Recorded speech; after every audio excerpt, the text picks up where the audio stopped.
joie, ô Seigneur, que de te louer parmi les nations. Quelle joie, ô Seigneur, que de célébrer ton nom. Dieu nous a établi lumière pour les nations, pour que de par le monde nous fassions connaître son nom. Il nous a envoyés pour prêcher et chanter.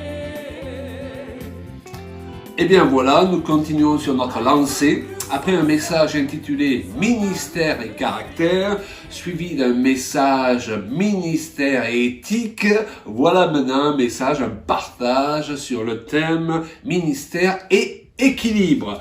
Pourquoi équilibre? Eh bien, parce qu'il y a une loi spirituelle et physique aussi qu'il nous faut comprendre pour éviter de tomber dans les pièges classiques que le diable met sur notre route. Et nous avons vu dans le cours précédent certains de ces pièges qu'il nous faut éviter, sinon cela a des conséquences néfastes. Alors, dans ce monde, il y a le trop chaud, il y a le trop froid, et puis de toute façon, les deux nous incommodent. Il y a le trop salé et le pas assez salé. Le Seigneur a dit que nous sommes le sel de la terre. Et voyez-vous, il y a certains chrétiens, ils sont pas assez salés, on peut dire. Et de ce fait, ils ne communiquent pas l'amour, la vie de Christ, comme le Seigneur voudrait qu'ils communiquent aux gens qui les entourent. Mais il y a aussi ceux qui sont trop salés. Vous savez, ceux qui parlent continuellement par versets bibliques. Et ils en font trop, et si bien qu'au bout d'un moment, les gens n'en peuvent plus. Et ils ont envie vraiment de rejeter le message plutôt que d'ouvrir leurs oreilles pour en entendre plus, parce que ces frères et sœurs sont trop salés. Donc nous sommes appelés à trouver un équilibre, parce que vous savez, dans le monde spirituel, il en est comme la nourriture physique. Si nous souffrons continuellement de carence par rapport aux choses que nous mangeons, eh bien nous allons au bout d'un moment tomber malades. Et il en est de même avec les enseignements, les messages, les lectures que nous avons et que nous recevons. Eh bien, si elles ne sont pas équilibrées, elles vont produire en nous des personnes, des chrétiens déséquilibrés, et au bout d'un moment, nous allons tomber et être spirituellement malades. La Bible dit en effet, l'homme ne vivra pas de pain seulement, mais de toute parole qui sort de la bouche du Seigneur. Donc, les paroles qui viennent de la bouche du Seigneur, sa parole a été donnée pour faire en sorte que nous soyons spirituellement en bonne santé, si je peux dire. Et pour cela, nous devons l'interpréter d'une manière équilibrée. Beaucoup de gens parfois sont choqués de ce mot interpréter, ils diront non, la parole de Dieu ça s'interprète pas. Mais la Bible elle-même nous dit de réfléchir sur les choses pour en comprendre le sens et d'interpréter à la lumière du Saint-Esprit ce que Dieu nous dit, de peur justement de ne pas bien comprendre ce qu'il nous dit. Et lorsque nous ne comprenons pas correctement ce que Dieu nous a dit, eh bien cela va créer justement un déséquilibre dans notre vie, et la parole de Dieu qui nous a été donnée pour nous bénir, pour notre santé spirituelle, va se retourner contre nous et va devenir une occasion de chute. Et je l'ai cité à plusieurs reprises, nous voyons cela dans l'exemple de la tentation au désert, où le diable n'est pas venu tenter Jésus-Christ, j'ai l'habitude de dire, avec le manuel du parfait petit satanisme, mais il est venu le tenter avec des versets bibliques. Qu'avaient ces versets bibliques? Eh bien, ils étaient sortis de contexte, ils étaient interprétés d'une manière déséquilibrée, et de ce fait, leur sens était faussé, leur sens était changé. Et donc, tout enseignement, aussi bon soit-il à la base, lorsqu'il devient déséquilibré, il devient dans sa pratique, on peut le dire, une fausseté. Tiens, ça me rappelle un jour où je prêchais sur la prospérité, parce que je crois, mes amis, que Dieu veut nous faire prospérer, n'est-ce pas? Mais nous avons vu dans le cours précédent qu'il y a prospérité et prospérité. Et un jour que je prêchais sur ce sujet dans une église, le pasteur a cru bon de passer derrière moi et il a déclaré au micro: donc vous avez compris ce que le frère a enseigné, maintenant vous pouvez tous demander au Seigneur toutes les villas et les voitures que vous voulez. Et moi j'étais là assis sur l'estrade, Et j'étais en train de me dire, mais c'est pas du tout ce que j'ai prêché. C'est pas du tout ce que j'ai voulu dire. Alors qu'est-ce qui se passait? Cet homme bien intentionné, et souvent nous sommes bien intentionnés, n'est-ce pas?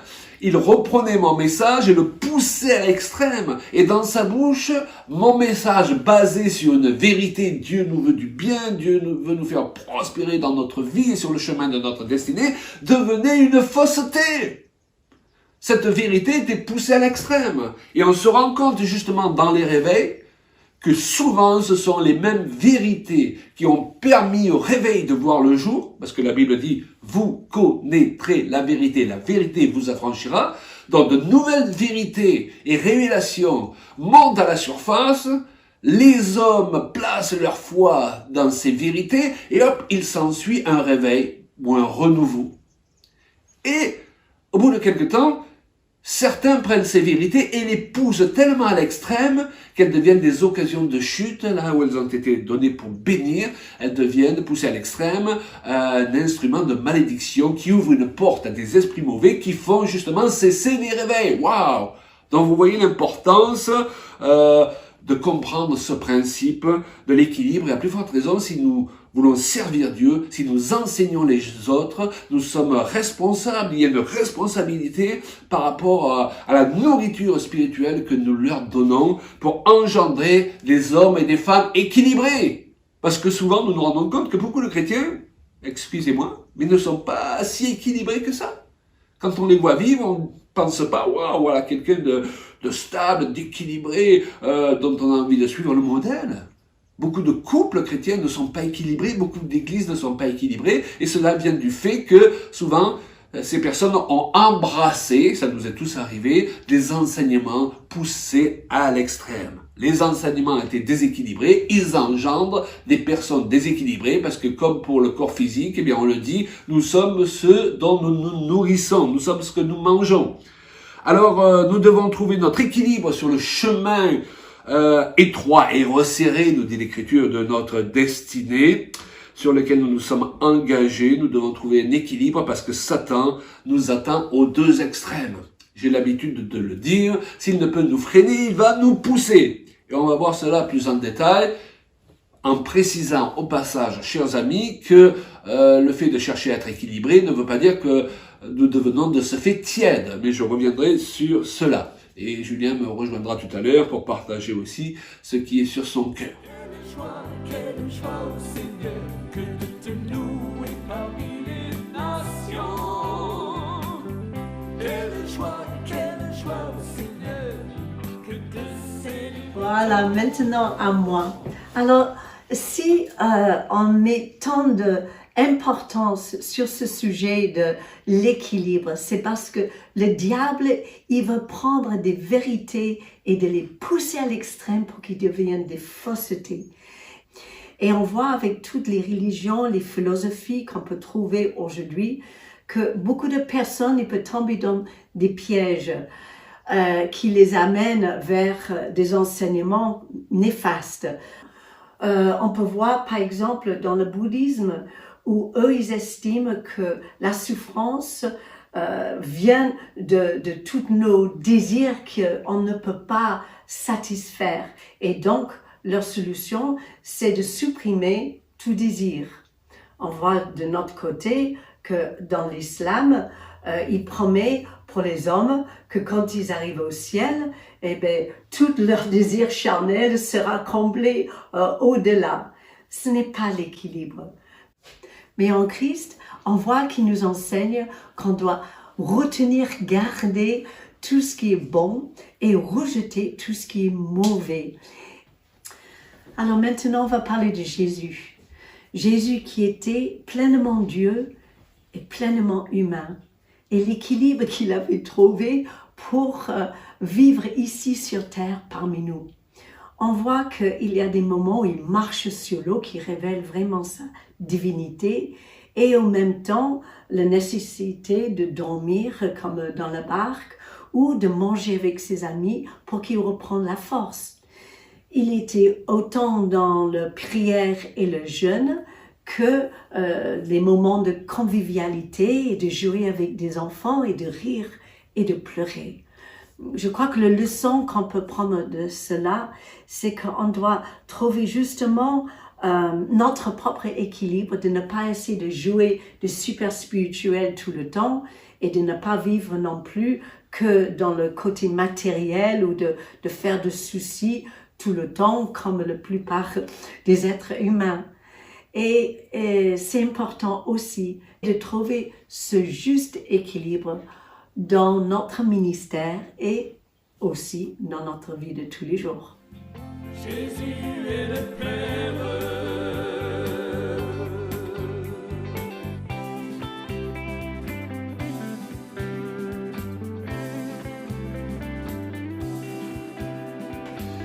Alors, lorsqu'on parle de déséquilibre, eh bien, on parle d'extrême en général.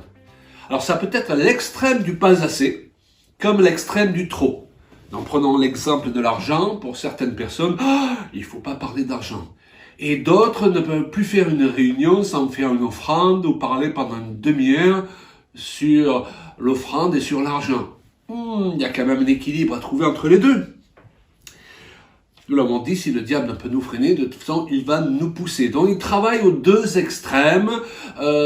L'extrême du pas assez est aussi dommageable que l'extrême du trop. Et c'est de cela dont il faut se rappeler parce que l'adversaire fait en sorte justement d'opposer les extrêmes les uns aux autres.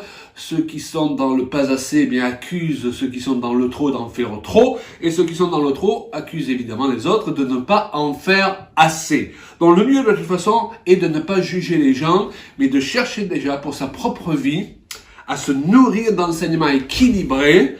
Et à partir de là, on va pouvoir aider le plus grand nombre aussi à s'équilibrer à son tour. Alors dans les déséquilibres, les vérités poussées à l'extrême, on trouve des excès justement extrêmes.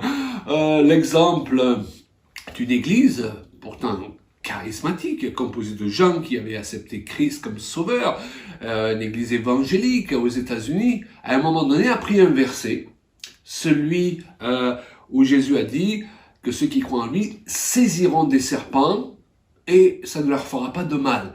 Alors ils ont pris ce verset, ils l'ont isolé, et une doctrine déséquilibrée provient en général de versets qu'on isole, n'est-ce pas? Rappelez-vous, on ne peut pas bâtir une doctrine sur un verset isolé. Et ils ont commencé à faire une chose qui peut paraître absolument aberrante, mais qui nous fait comprendre jusqu'où on peut aller, même avec l'écriture, mal interprétée. Et ils ont commencé à lâcher pendant les cultes des serpents. C'est aberrant et pourtant c'est véritable. Et plusieurs d'entre eux, eh bien, essayaient de prouver leur foi et de confirmer l'écriture en saisissant ces serpents. Plusieurs évidemment étaient piqués, plusieurs sont morts, peut-être qu'on en a déduit que c'était parce qu'ils manquaient de foi. Alors là, nous avons un exemple extrême. Tous les extrêmes ne sont pas aussi extrêmes, mais nous avons beaucoup de doctrines au milieu de nous qui sont fausses parce que déséquilibrées. Je tiens à vous préciser ici une chose. Les fausses doctrines ne sont pas toujours celles qu'on imagine. Et dans nos milieux évangéliques, il y a beaucoup de choses qu'on reconnaît comme des doctrines justes, qui sont en fait des doctrines fausses, et d'autres qu'on regarde et qu'on déclare être des doctrines fausses, qui en fait sont des doctrines justes. Je peux vous donner juste quelques exemples. À partir du principe que la femme ne peut enseigner, on prend un verset mal interprété, mal traduit, sorti de contexte, et on en fait toute une doctrine pour interdire aux femmes d'exercer le ministère. Et on pense que c'est justement pour être en accord avec la parole de Dieu, et pour annoncer une doctrine juste. Mais en fait, lorsqu'on analyse les choses, c'est pourquoi on ne peut pas prendre la parole de Dieu n'importe comment, d'une manière littérale. Lorsqu'on analyse les choses, on se rend compte que c'est ça la fausse doctrine. Empêcher les femmes d'enseigner, alors que le Seigneur a oint des femmes de tout temps pour faire des prodiges, des miracles, amener des âmes au Seigneur, ouvrir des églises, ce qui serait une contradiction à sa propre parole. Or, Dieu ne se contredit pas. C'est nous souvent qui ne comprenons pas ce qu'il dit ou ce qu'il veut dire. Et nous nous opposons à Dieu lorsque nous empêchons les femmes de se lever pour servir dans l'appel que Dieu leur a adressé. Et si c'est un ministère d'enseignement, pour enseigner, oui. En fait, on se rend compte qu'il y a beaucoup de ces mauvaises interprétations de la parole de Dieu qui créent de fausses doctrines qui concernent les femmes. Il semble que le diable ne les aime pas, n'est-ce pas? Non seulement il veut empêcher qu'elles se lèvent et soient des instruments puissants entre les mains du Seigneur pour annoncer la parole de Dieu, mais il veut aussi qu'elles disparaissent quelque part. Il veut même qu'elles se voilent et qu'on les voit plus.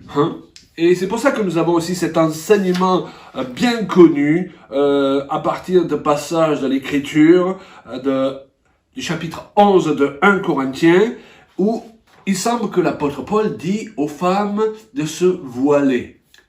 Et beaucoup ont interprété cela comme étant un commandement concernant toutes les femmes, tous les contextes et toutes les époques. Mais c'est là que réside le problème. Vous voyez, beaucoup de fausses doctrines sont bâties à cause du fait qu'on ne prend pas le contexte dans lequel le verset et la parole a été déclarée en considération. Et à l'époque de l'apôtre Paul, dans le monde gréco-romain, c'était une honte pour une femme de ne pas être voilée. Ça faisait partie de la décence. Et une femme qui se promenait justement sans être voilée était automatiquement assimilée à une femme de peu de vertu, parce que c'est ce que faisaient les prostituées.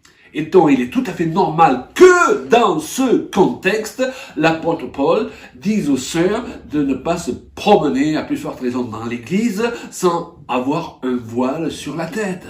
Mais vous attribuez cette pratique à notre époque, où le voile n'a plus le même sens, sinon dans certains pays, mais certainement pas dans nos pays européens, et ça devient un non-sens. Et à plus forte raison, je vais même plus loin, on en fait un enseignement spirituel qui ne l'est pas. Et tout enseignement prétendu être spirituel qui à sa base ne l'est pas vraiment, ouvre une porte à l'adversaire, mes amis, donne un droit à une puissance de ténèbres. Ça, je vous l'affirme, et c'est pour cela que nous devons faire attention avec ce que nous faisons de l'écriture. Maintenant, bien sûr, dans un pays comme l'Iran, si nos sœurs sont envoyées comme missionnaires ou accompagnent leur mari dans la mission, eh bien, on leur dira exactement la même chose qu'a dit l'apôtre Paul aux femmes de sa génération. On leur dira de se voiler, parce que dans ces pays, eh bien, c'est la coutume d'être voilé, ne pas être voilé, eh bien, amène une honte sur le message de l'évangile lui-même. Vous comprenez? Mais il nous faut faire fonctionner notre intelligence, et je reviendrai là-dessus. Et un autre point concernant souvent les épouses, les hommes aussi, mais on se rend compte que ça concerne beaucoup les femmes, eh bien, c'est de prendre les versets que Jésus, les déclarations de Jésus concernant le divorce, dans un contexte où Jésus essayait justement de protéger les femmes, parce que les interprétations des pharisiens concernant le sujet du divorce, eh bien, donner tous les droits aux hommes qui pouvaient se débarrasser de leurs femmes un peu comme ils voulaient. Jésus a donné certains commandements pour protéger justement ces femmes-là. Mais vous amenez ce commandement à notre époque et vous l'attribuez à toutes les situations de divorce, quelles qu'elles soient, et vous commettez d'énormes injustices qui font qu'en fait le commandement qui devait protéger les femmes se retourne contre elles parce que maintenant elles deviennent esclaves, même d'hommes qui les maltraitent, de maris malveillants.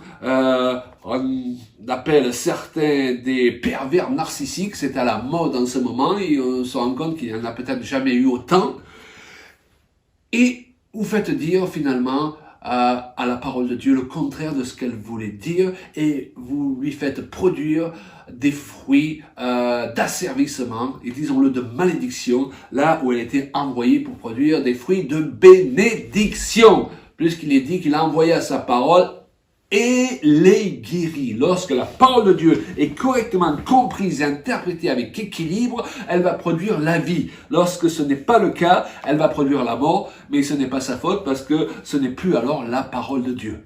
C'est la parole de Dieu poussée à l'extrême, nous l'avons vu, qui devient dans sa pratique une fausseté. Et nous avons beaucoup de ces faussetés qu'on nous présente aujourd'hui comme des vérités.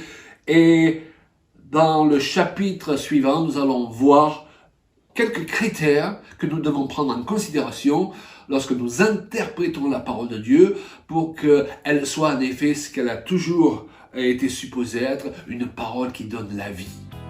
Nos voix sont allées jusqu'aux extrémités de la terre pour élever, glorifier. Eh bien, je voudrais partager quelques points, quelques critères que nous devons prendre en considération pour nous permettre d'interpréter convenablement la parole de Dieu, pour qu'elle soit une parole qui communique la vie, une parole qui nous communique l'équilibre. Le premier critère, c'est l'importance de comprendre le cœur du Père. Waouh! C'est ce que disait d'ailleurs un traducteur. On ne peut bien traduire la parole de Dieu que si on comprend le cœur de son auteur. Donc prendre en considération vraiment qui est Dieu pour interpréter les choses selon son cœur. On a parlé par exemple de l'exemple du divorce.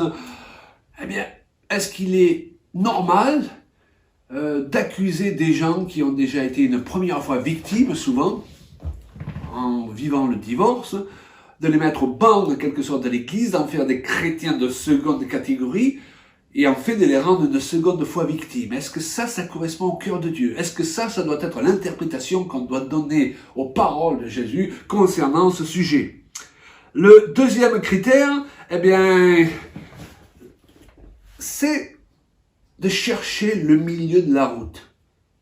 Sachant que le diable nous attend aux deux extrêmes, que nous l'avons mentionné, comprenant cette loi de l'équilibre, avoir de plus en plus ce réflexe de chercher le milieu de la route. Nous nous rendons compte que dans l'écriture même, il y a plusieurs déclarations qui paraissent être contradictoires. Ce que cela nous enseigne, ce n'est pas que Dieu se contredit, loin de là, mais cela nous enseigne que le Seigneur veut qu'on interprète sa parole à la lumière de plusieurs déclarations, de plusieurs versets, afin qu'on trouve l'équilibre, le milieu de la route. Le critère suivant est tout simplement l'intelligence. Waouh! Dieu nous a donné une intelligence, mes amis.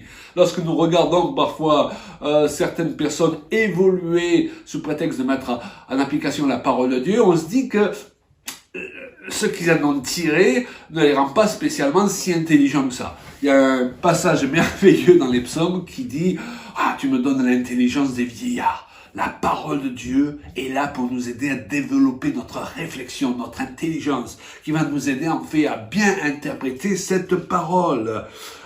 Parfois, sous prétexte de prendre la parole de Dieu littéralement, de peur de dévier, eh bien, on s'interdit de réfléchir et de réfléchir suffisamment pour la comprendre. La Bible nous dit que celui qui réfléchit sur les choses, donc qui fait fonctionner son intelligence, trouve le bonheur, c'est-à-dire trouve la vraie interprétation, on pourrait dire, de la parole de Dieu, trouve l'équilibre dont il a besoin.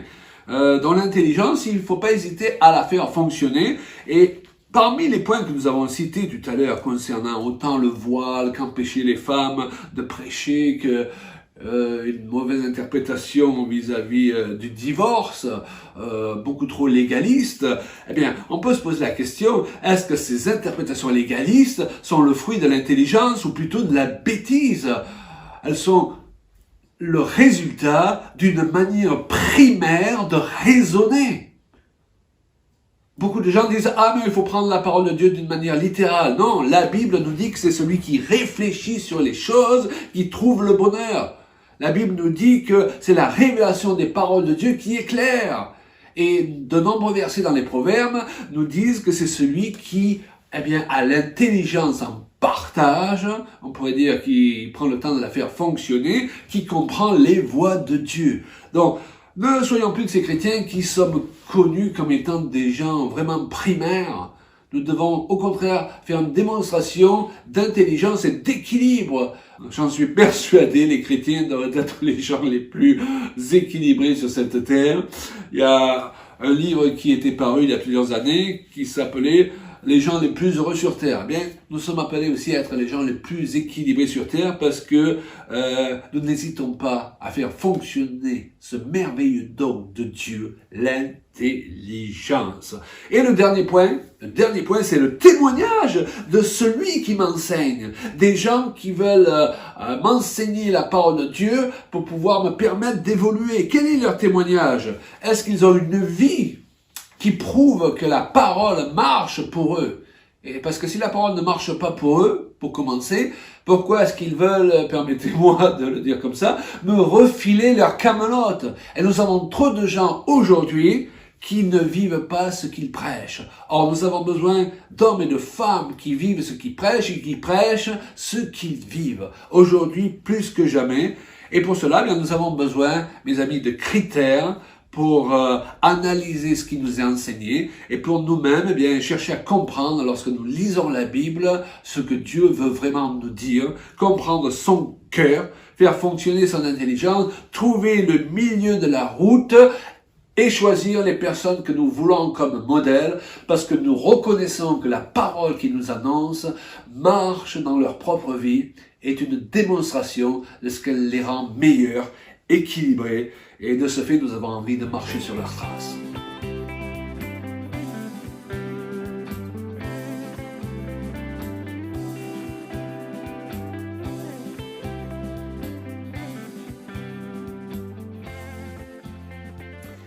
Alors, en Matthieu 11, 28, on peut lire « Prenez mon joug sur vous et recevez mes instructions, et vous trouverez du repos pour vos âmes, car mon joug est doux et mon fardeau est léger. » Comment ça se fait que son fardeau puisse être léger ou qu'un joug puisse être facile à porter? On peut lire en Deutéronome 22, 10 « Tu ne laboreras point avec un bœuf et un âne attelés ensemble. » Pourquoi? Parce qu'il y a ce déséquilibre entre le bœuf et l'âne. Ils n'ont pas la même taille, ils n'ont pas la même force. Et si on essaie de les attacher ensemble pour travailler, eh bien, ils vont finir par se fatiguer et être découragés et s'épuiser. Donc, là encore, on voit l'importance de travailler dans l'équilibre les uns avec les autres si on veut être efficace pour le Seigneur.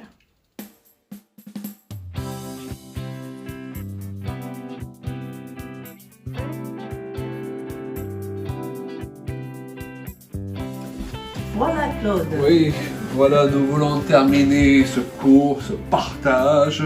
Tiens, un dernier verset dans Ecclésiaste 7,16 qui va juste à nous dire « Ne sois pas juste à l'excès ». Alors il est évident que Dieu ne veut pas nous dire que nous ne devons pas rechercher à être le plus juste possible dans notre comportement, mais que dans cette recherche justement de plaire à Dieu, on peut tomber là aussi dans le déséquilibre et devenir légaliste alors qu'on est en train de chercher à faire bien. Alors peut-être nous aurons l'occasion de développer cela plus en détail dans le prochain cours qui va s'appeler « La lettre qui tue ». Mais c'est l'esprit qui vivifie. Ouais. Alors, c'est vrai, Claude, que en fait, l'équilibre, ce n'est jamais un acquis qu'on garde pour toujours, mais c'est une recherche permanente d'être le plus juste possible dans chaque situation. Et par la grâce de Dieu, par son Saint-Esprit. On aimerait finir par la prière. Et nous prions que le Seigneur vous accorde à chacune et à chacun cette sagesse qu'on a tellement besoin pour garder l'équilibre. Merci Seigneur. Oui, Père, nous prions dans le nom de Jésus-Christ. Merci Que Seigneur. cette sagesse qui vient d'en haut soit notre partage à tous. Amen, Nous en amen. avons tellement besoin, nous la réclamons, qu'elle puisse s'exprimer en nous. Et lorsque nous lisons aussi ta parole, que nous puissions la comprendre Merci, et comprendre ton cœur. Amen. Vraiment, au nom de Jésus, nous prions. Merci Père. Amen. À Soyez bénis. bientôt. Au revoir.